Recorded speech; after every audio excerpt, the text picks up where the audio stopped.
Hello all welcome back to my YouTube channel. So ഇന്നത്തെ video ഒരു സയൻസിൻ്റെ study വ്ലോഗാണ്. And also this is about preparation. And നമുക്ക് എല്ലാവർക്കും അറിയുന്ന പോലെ തന്നെ നമുക്ക് 16, 17, 18, 19 4 ഡേയ്സാണ് പ്രിപ്പറേഷൻ ആയിട്ടുള്ള ദിവസം, ക്യാപ് ഡേയ്സ് എന്ന് പറയുന്നത്. ആൻഡ് ഞാൻ ഇന്ന് വിചാരിച്ചു 16th ബയോളജി തീർക്കാമെന്ന്. ആൻഡ് ആക്ച്വലി ഞാൻ ഓൾറെഡി തീർത്തിട്ടുണ്ടായിരുന്നു, പക്ഷേ എനിക്കൊന്ന് റിവൈസ് ചെയ്യണമായിരുന്നു. അതുകൊണ്ട് തന്നെ ഞാൻ റിവൈസ് ചെയ്തുകൊണ്ടിരിക്കുന്നത്. ആൽസോ ഞാൻ കുറച്ച് ഡയഗ്രാംസ് ചെയ്തിട്ടുണ്ട്. ലൈക്ക് ബയോളജിയിൽ എപ്പോഴും ഡയഗ്രാംസ് ചോദിക്കുമ്പോൾ നിങ്ങളൊന്ന് പഠിക്കുക. ലൈക്ക് ഇമ്പോർട്ടൻ്റ് ആയിട്ടുള്ള ഡയഗ്രാംസിൻ്റെ ലിസ്റ്റ് വേണമെങ്കിൽ ഞാൻ നിങ്ങൾക്ക് ഇടാം, കമൻറ്റ് ചെയ്യുക. ബിക്കോസ് എൻ്റെ കയ്യിൽ ഇമ്പോർട്ടൻ്റ് ആയിട്ടുള്ള ആക്ടിവിറ്റീൻ്റെ ലിസ്റ്റ് ഉണ്ട്, ലൈക്ക് കെമിസ്ട്രിയിൽ, പിന്നെ ഫിസിക്സിൻ്റെ, ബയോളജി ഉണ്ട്. അത് ഞാൻ കമ്പൈൻ ചെയ്തിട്ട് മൊത്തത്തിൽ എഴുതി വെച്ചിട്ടുണ്ട്. നിങ്ങൾക്ക് വേണമെങ്കിൽ എന്തായാലും കമൻറ്റ് ചെയ്യാൻ നോക്കാം. ഷോർട്സ് ആയിട്ട് അപ്ലോഡ് ചെയ്യാൻ പറ്റുമോ എന്ന്. ആൻഡ് ഞാനൊരു സാൻഹാ സ്റ്റഡി ചലഞ്ച് എടുക്കാമെന്ന് വിചാരിച്ചു, പക്ഷേ എന്നെക്കൊണ്ട് അത് പറ്റിയില്ല. അതുകൊണ്ട് ഞാനത് അപ്പം ഡ്രോപ്പ് ചെയ്തു ഗൈസ്. അതെങ്കിൽ പിന്നെ ഒരു പ്രശാന്ത് സാറിൻ്റെ കെമിസ്ട്രി ലൈവ് കേട്ടിട്ടുണ്ടായിരുന്നു. And it was nice. നിങ്ങൾക്ക് ഞാൻ സജസ്റ്റ് ചെയ്യുന്നു, ബിക്കോസ് നന്നായിട്ട് പഠിപ്പിക്കണമെന്ന് സീനിയേഴ്സ് പറഞ്ഞു. അതുകൊണ്ട് തന്നെ ഞാൻ കണ്ടു. എനിക്ക് എക്സ്പീരിയൻസ് ഒന്നും ഇല്ല, ബിക്കോസ് അങ്ങനെ.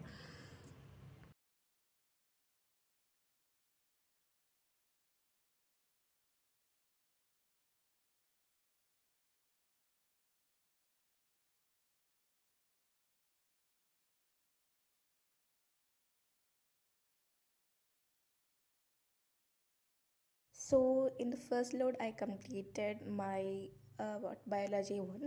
Actually, it was like somewhat like a long chapter. So that's why I thought ഞാൻ ഫസ്റ്റ് അത് തന്നെ പഠിക്കാമെന്ന്. പിന്നെ I just came to control and coordination, and I will be studying now control and coordination. And after that, and actually ഞാൻ ഈ ഒരു first ബയോളജീനെ complete ചെയ്തു. അതിങ്ങനെ കുറച്ച് സാമ്പിൾ പേപ്പർ ചെയ്തിട്ടുണ്ടായിരുന്നു. And that boost up my confidence more. And എനിക്ക് just ഇത് പഠിക്കാനില്ല ഗൈസ്, ജസ്റ്റ് ഒന്ന് റിവൈസ് ചെയ്താൽ മതി. സോ അതുകൊണ്ട് ഞാൻ വിചാരിച്ചു ഇനി ഇത് റിവൈസ് ചെയ്യണം. ആൻഡ് ഞാൻ കെമിസ്ട്രീൻ്റെ കുറച്ച് പ്രശാന്ത് സാറിൻ്റെ സീരീസ് കണ്ടിട്ടുണ്ടായിരുന്നു, ലൈക്ക് ലൈവ്.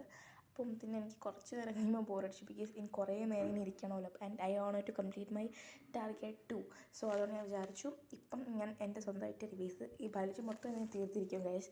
ആൻഡ് അത് തീർത്ത് കഴിഞ്ഞിട്ട് നമുക്ക് ചെയ്യാമെന്ന് വിചാരിച്ചു. ആൻഡ് ഇനി ഇത് പഠിച്ചിട്ട് ഞാൻ വരാം. ആൻഡ് ആഫ്റ്റർ എനിക്ക് കുറച്ചുകൂടെ സാമ്പിൾ പേപ്പർ ചെയ്യണം. ആൻഡ് ആൾസോ എനിക്ക് ഇലക്ട്രിസിറ്റി വല്ല ചാപ്റ്ററും ചെയ്യണം.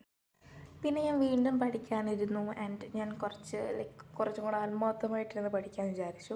ആൻഡ് എനിക്ക് പഠിക്കുന്ന സമയത്ത് കുറച്ച് ഇൻട്രസ്റ്റ് ഉണ്ടാവും, പക്ഷേ റിവിഷൻ്റെ ടൈമിൽ എനിക്ക് ഒട്ടും ഇൻട്രസ്റ്റ് ഉണ്ടാവില്ല. ബിക്കോസ് നമ്മൾ ഓൾറെഡി അത് പഠിച്ചതാണല്ലോ, അങ്ങനെ ഒരു മൈൻഡ് സെറ്റാണ് എനിക്കുള്ളത്. ആൻഡ് ഞാൻ സാമ്പിൾ പേപ്പർ കുറേ സോൾവ് ചെയ്തിട്ടുണ്ടായിരുന്നു. ലൈക്ക് ഇതിന് മുമ്പ് എൻ്റെ എല്ലാ ഇംഗ്ലീഷിൻ്റെ എക്സാംസിൻ്റെ ക്യാപ് ഡേയ്സിന് മുമ്പ്, ലൈക്ക് 10th ഓഫ് ഫെബ്രുവരിക്ക് മുമ്പൊക്കെ കുറേ ഞാൻ പഠിച്ചിട്ടുണ്ടായിരുന്നു, സാമ്പിൾ പേപ്പർ സോൾവ് ചെയ്തിട്ടുണ്ടായിരുന്നു. സോ അതുകൊണ്ട് തന്നെ എനിക്കിപ്പോൾ സയൻസിനോട് അത്ര ഇൻട്രസ്റ്റിംഗ് അല്ല. സോ അതുകൊണ്ട് തന്നെ ഞാൻ അങ്ങനെയൊക്കെ ചെയ്തുകൊണ്ടിരുന്നതായിരുന്നു. എനിക്ക് ബയോളജിയിൽ നോക്കേണ്ട ഒരു കാര്യം എന്തെന്ന് വെച്ചാൽ ലൈഫ് പ്രോസസ്സ് എന്ന് പറഞ്ഞ ചാപ്റ്ററാണ്. ബിക്കോസ് ലൈഫ് പ്രോസസ്സ് എന്ന് പറഞ്ഞ ചാപ്റ്റർ കുറച്ച് ഹാർഡാണെന്ന് ചോദിച്ചാൽ അല്ല, പക്ഷെ എന്നാലും ഹാർഡാണ് ഗൈസ്. ആൻഡ് ആൾസോ എന്തൊക്കെയോ ട്രിക്കി ഒന്നുമല്ല, ബട്ട് കുറച്ചുകൂടി കോൺസെപ്റ്റ് കൂടുതലാണ്. ആൻഡ് ആൾസോ അതൊരു ലോങ് ചാപ്റ്ററാണ്. പിന്നെ എനിക്ക് ഹേർട്ടിൻ്റെ ഡയഗ്രാം അതിൻ്റെ കാര്യങ്ങളൊന്നും പഠിക്കണമായിരുന്നു, ബിക്കോസ് എൻ്റെ ക്ലാസ് നടന്ന സമയത്ത് എനിക്കത് അറ്റൻഡ് ചെയ്യാൻ പറ്റിയിട്ടുണ്ടായിരുന്നില്ല. സോ അതുകൊണ്ട് തന്നെ എനിക്കിപ്പം അതിനെ പറ്റിയിട്ട് അറിയത്തില്ല, പക്ഷെ ഞാൻ വീഡിയോ കണ്ടിട്ടുണ്ടായിരുന്നു, അപ്പം എനിക്ക് മനസ്സിലായി. പക്ഷേ ഇനി അതൊന്നുകൂടെ റിവൈസ് ചെയ്യണം, ബിക്കോസ് എനിക്ക് ആ ഒരു ഞങ്ങളുടെ സ്കൂൾ മാം പഠിപ്പിച്ച് തന്നതൊന്നും എനിക്ക് മറക്കാൻ പറ്റത്തില്ല, ബിക്കോസ് അത്രയ്ക്ക് നല്ല മാമാണ് ഞങ്ങൾക്കുള്ളത്. അപ്പം ആ മാമല്ലല്ലോ ഇപ്പോൾ എനിക്ക് പഠിപ്പിച്ച് തന്നത്. അതുകൊണ്ട് തന്നെ എനിക്ക് ഭയങ്കരമായിട്ട് ഈ ഒരു കാര്യം മാത്രം മറന്നു പോകുന്നുണ്ട്. പക്ഷേ അത്ര ഹാർട്ടിൻ്റെ ഡയഗ്രാമൊന്നും അത്ര ഇമ്പോർട്ടൻ്റ് അല്ല എന്ന് വിചാരിക്കുന്നു, ബിക്കോസ് അവരെന്തായാലും ഡ്രോ ചെയ്യാൻ ചോദിക്കത്തില്ല, ലേബലിംഗ് ആയിരിക്കും ചോദിക്കുന്നത്. അപ്പോൾ നമ്മൾ ലേബലൊക്കെ ചെയ്യാൻ പഠിച്ചിട്ട് പോവുക. ആൻഡ് കിഡ്നി, നെഫ്രോൺ അതൊക്കെ നോക്കുക, അതൊക്കെ വരും. ആൻഡ് അതൊക്കെ നന്നായിട്ട് നോക്കിയിട്ട് പോവുക. ആൻഡ് പിന്നെ ഞാൻ സാമ്പിൾ പേപ്പറിൻ്റെ കാര്യം നിങ്ങളുടെ നേരത്തെ പറഞ്ഞിട്ടുണ്ടായിരുന്നല്ലോ. ആൻഡ് എൻ്റെ എക്സാമിൻ്റെ സെറ്റ് ഞാൻ കഴിഞ്ഞ വീഡിയോയിൽ പറയാൻ മറന്നുപോയി. എൻ്റെ ഇംഗ്ലീഷ് എക്സാമിൻ്റെ സെറ്റ് എനിക്ക് കിട്ടിയിട്ടുണ്ടായിരുന്നത് 3 ആയിരുന്നു, തേർഡ് സെറ്റായിരുന്നു എനിക്ക് കിട്ടിയിട്ടുണ്ടായിരുന്നത്. And it was nice. എനിക്ക് തോന്നുന്നു എൻ്റെ ഇംഗ്ലീഷിൻ്റെ സെറ്റിൽ ഞാൻ എൻ്റെ ഫ്രണ്ട്സായിട്ട് കമ്പയർ ചെയ്യുന്നുണ്ട്, ഡിസ്കസ് അല്ല ചെയ്തത്, പേപ്പർ ഒന്ന് നോക്കിയിട്ടുണ്ടായിരുന്നു, ലെവൽ ഏതാ വന്നത്, ഡിഫറെൻറ്റ് ലെവൽ ഓഫ് ക്വസ്റ്റ്യൻസ് ആണോ എന്ന് നോക്കിയിട്ടുണ്ടായിരുന്നു. പക്ഷേ ആക്ച്വലി ഗൈസ് ഫസ്റ്റും തേർഡും was same question paper.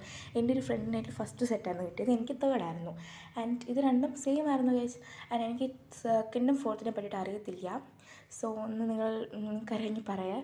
And also ഞാൻ എടുത്തിരുന്നത് ഇംഗ്ലീഷിൻ്റെ ലാംഗ്വേജ് ആൻഡ് ലിറ്ററേച്ചറാണ് ഞങ്ങളുടെ സ്കൂളിലുള്ളത്. നിങ്ങൾക്ക് കമ്മ്യൂണിക്കേറ്റീവ് ആയിരിക്കും പലർക്കും ഉള്ളത്.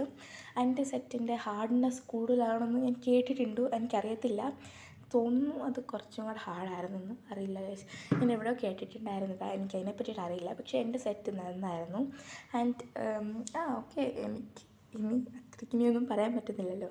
ലൈക്ക് റിസൾട്ട് വരുമ്പോൾ നമുക്ക് നോക്കാം. പിന്നെന്താ, പിന്നെ ഞാൻ അത് കുറേ നേരം പഠിച്ചുകൊണ്ടിരുന്നു, ഹൈലൈറ്ററൊക്കെ വെച്ച് കളിച്ചുകൊണ്ടിരിക്കുകയാണ് ഗൈസ്. ബിക്കോസ് ഞാൻ പറഞ്ഞായിരുന്നല്ലോ, എനിക്ക് ബോറടിക്കുക ഇങ്ങനെ പഠിച്ചുകൊണ്ടിരിക്കാൻ, റിവൈസ് ചെയ്യാൻ. സോ അതൊക്കെ കഴിഞ്ഞിട്ട് പിന്നെ പഠിച്ചിട്ടൊക്കെ ഇരുന്നു. പിന്നെ ഞാൻ കുറച്ച് ടു ഡു ലിസ്റ്റൊക്കെ ഉണ്ടാക്കും എന്നും പഠിക്കുന്നതിന് മുമ്പേ, so that I can track my self അങ്ങനെ. പിന്നെ നമ്മൾ സ്കൂളിൽ ചെന്നപ്പോൾ ഞങ്ങൾക്ക് അൺഅക്കാഡമിയിൽ നിന്നൊരു ക്വസ്റ്റ്യൻ പേപ്പർ കിട്ടിയിട്ടുണ്ടായിരുന്നു. അതായിരുന്നു ഞാൻ നേരത്തെ സോൾവ് ചെയ്തെന്ന് പറഞ്ഞത്. ആക്ച്വലി ആ ഒരു ക്വസ്റ്റ്യൻ പേപ്പർ എനിക്ക് എല്ലാം ചെയ്യാൻ പറ്റി.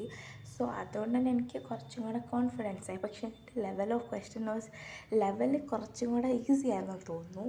അതുകൊണ്ട് തന്നെ ഞാൻ വിചാരിച്ചു വേറെ ഏതെങ്കിലും ക്വസ്റ്റ്യൻ പേപ്പർ ഒന്നുകൂടെ സോൾവ് ചെയ്യണം. ലൈക്ക് പ്രീവിയസ് ഇയർ റിപ്പീറ്റഡ് ക്വസ്റ്റ്യൻസൊക്കെ സോൾവ് ചെയ്യണം. ആൻഡ് ബയോളജിയൊക്കെ ഞാൻ ഇങ്ങനെ പഠിക്കാൻ, എനിക്ക് ഫസ്റ്റ് ചാപ്റ്റർ മാത്രമേ കുറച്ച് ടൈം എടുക്കത്തുള്ളൂ പഠിക്കാൻ, ബാക്കിയെല്ലാം എനിക്ക് പെട്ടെന്ന് അങ്ങ് കംപ്ലീറ്റ് ആവും.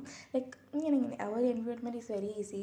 മറ്റേ ഹെറിഡിറ്റി, പിന്നെ ഹൗ ടു അസംബ്ലി പ്രൊഡ്യൂസ്, അതെല്ലാം ഈസി ആയിട്ട് കംപ്ലീറ്റ് ചെയ്യാൻ പറ്റും. പിന്നെ കൺട്രോൾ ആൻഡ് കോർഡിനേഷൻ കുറച്ച് ലോങ് ആണ്, എന്നാലും പ്രശ്നമില്ല.